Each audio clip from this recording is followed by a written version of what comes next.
नमस्कार दोस्तों, मैं अंकुर उपाध्याय स्वागत करता हूं आप सभी का एक बार फिर से अपनी नई वीडियो में। दोस्तों, काफ़ी कुछ अपडेट आ रही हैं। सबसे पहले मैं आप सभी के साथ शेयर करना चाहूँगा, जो यूएस ईरान के बीच में बातचीत चल रही है उसमें नया मोड़ आ रहा है। अब नया मोड़ ये कि स्ट्रेट ऑफ हॉर्मुज़ को एक पार्टी नहीं, दो पार्टी ब्लॉक करेंगी। अभी तक एक पार्टी ब्लॉक कर रही थी, जिसे चाह रही थी उसकी शिप जाने दे रही थी, जिसे चाह रही थी उसकी शिप नहीं जाने दे रही थी, टोल वसूल कर रही थी, ये ईरान था। लेकिन अब यूएस अपनी नेवी के द्वारा पूरी तरीके से स्ट्रेट ऑफ हॉर्मुज़ को ब्लॉक करने की बात कर रहा है। हालांकि ईरान ने धमकी भी दे दी है कि अगर कोई भी कोशिश करता है तो वो एक डेंजरस ट्रैप में फंस जाएगा। अब पता नहीं फंसेगा नहीं फंसेगा, लेकिन क्या होगा क्या नहीं होगा ये सारी चीजें तो हमें वक्त के साथ पता चलेंगी, क्योंकि आज से ही नेवल ब्लॉकेड चालू करेगा यूएस। ठीक है, उनके टाइम के हिसाब से सुबह 10 बजे, तो रात में करीब इंडियन टाइमिंग के हिसाब से आई थिंक 9 साढ़े 9 बजे के समथिंग 10 बज जाएंगे उनके, जहां तक मुझे लगता है, और फिर वो नेवल ब्लॉकेड चालू हो जाएगा। अब ईरान क्या अपडेट देता है वो देखने वाली बात है, लेकिन मैं ये सारी चीजें डिस्कस कर चुका हूं आप सभी के साथ, तो रिपीट टेलीकास्ट नहीं है कोई। ये अपडेट ये आ रही है, ईरान का बयान आया है इंडिया को लेकर, पॉजिटिव आया है। ईरान क्या कह रहा है? Iran has said it is in good contact with the Indian government to ensure safe passage for Indian vessels through the Strait of Hormuz, even as tension continue to disrupt shipping in the region। तो Iran simple भाषा में कह रहा है कि वो लगातार भारतीय गवर्नमेंट के साथ बातचीत में है, अच्छे कनेक्शन में है। जो टेंशन चल रही है उसके बावजूद इंडिया की शिप्स कैसे स्ट्रेट ऑफ हॉर्मुज़ से निकलेंगी उसका पूरा ध्यान रखा जा रहा है। तो अभी तक केवल ईरान जब कंट्रोल कर रहा था तो उसमें इंडियन शिप्स को आने जाने दिया जा रहा था, इसीलिए आपने नोटिस भी करा था, मैंने एक वीडियो भी शेयर करी थी। टोटल 8 शिप पहुंची थी इंडिया, 8, जिसमें से 7 गैस की थी और एक टैंकर जो था वो क्रूड ऑयल का था।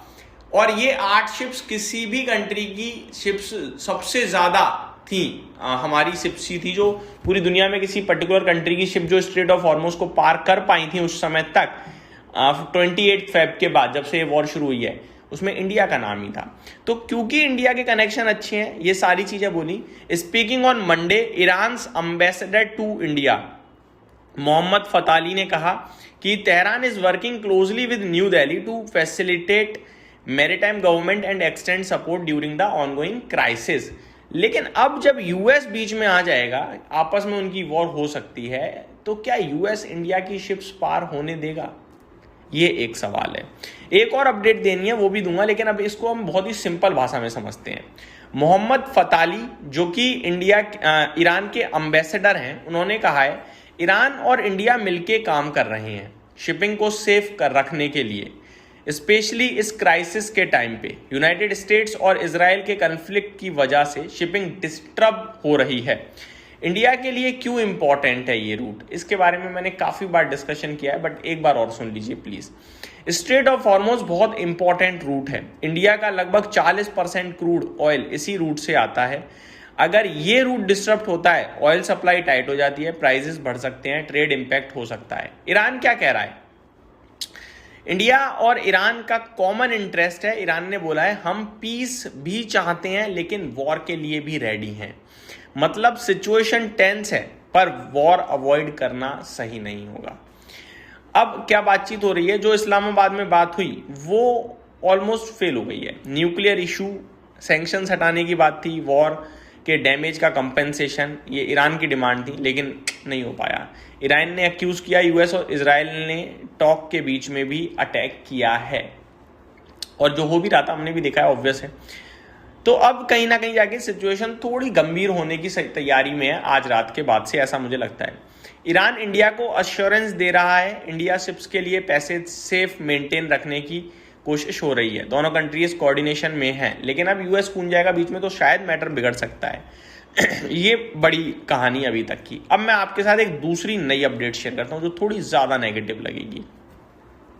इजराइल जो लगातार वॉर चाहता है, हम सभी को दिख भी रहा था, जब पीस सीज फायर हुआ था तब भी वो अटैक कर रहा था, और लेबनान पे तो उसने क्लियर कट अटैक करा था हिजबुल्ला ग्रुप पे।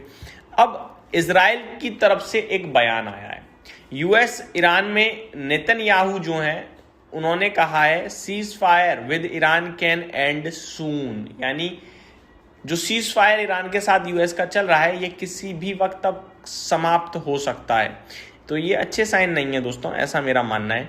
और भी डिटेल्स यहाँ पे मैं अगर चेक करूँ तो मिल जाएंगी मेरे को, लेकिन हेडलाइन ही इतनी खतरनाक है तो डिटेल पढ़कर क्या है। तो मेरे हिसाब से आपको थोड़ी सी सावधानी बरतनी चाहिए और किसी भी वक्त कुछ भी हो सकता है।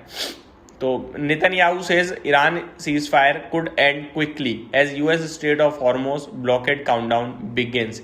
Israeli Prime Minister Benjamin Netanyahu has warned the ceasefire with Iran could end quickly, signaling continued volatility despite ongoing diplomatic efforts.